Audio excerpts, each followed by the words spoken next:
This is a game where we did not show enough competitiveness. I think, as you said in the past, we have known that we played good cricket even when we've lost and we've been in the game. But I think we let ourselves down massively in the first innings with the bat. You could say that the toss, played a big role in this Test match, but it's an uncontrollable. So you can't really focus on that and take that as a massive factor. But having said that, I think the first innings, our performance really pushed us back. We knew the conditions are going to keep getting better. So if you get 232, 240 in the first innings of the Test match, then you're giving your bowlers a chance, and then your second innings, deficit also becomes smaller. So I think all these things, we have to understand that we were not at our best in this game, and there is no shame or no harm in accepting that, absolutely. And only when we accept this, we will come out in the next game with a much better mindset and much better competitiveness that we have shown as a team, and that is actually the representation of this Test team, the way we play our cricket, and we have to take a lot of pride in that, and this game wasn't that example. When you travel overseas, you face different challenges. But how different is this strategy from New Zealand that they use when they bowl the short ball to defend?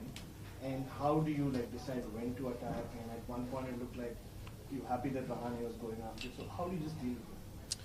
Look, you have to try and get into a positive frame of mind. I think in Test cricket in general, you have to be in a very clear state of mind. You can't really play at home. Also, you can't really play a lot of shots. You can't just say that I'm going to smash the ball from ball one. You have to choose what kind of ball you want to hit, even on turning tracks. That's the key to. But you also have to maintain that intent where you are putting those boundary balls away.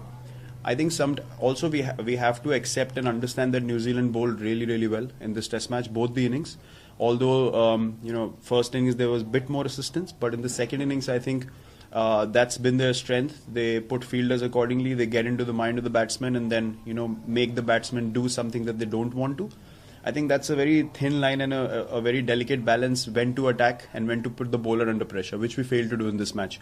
And there's no harm in accepting that. We have done that on many occasions, but this was a Test match where we were not able to do it. That has to do with partly good bowling from New Zealand and partly us not pressing that momentum onto them when required. So I think it was perfect for them because they bowled well, and we allowed them to bowl well for longer periods rather than doing something about it in a partnership. So as you said, when Jinx started and the plan was to just go positive, if we both add 70-80 positively, then the game changes.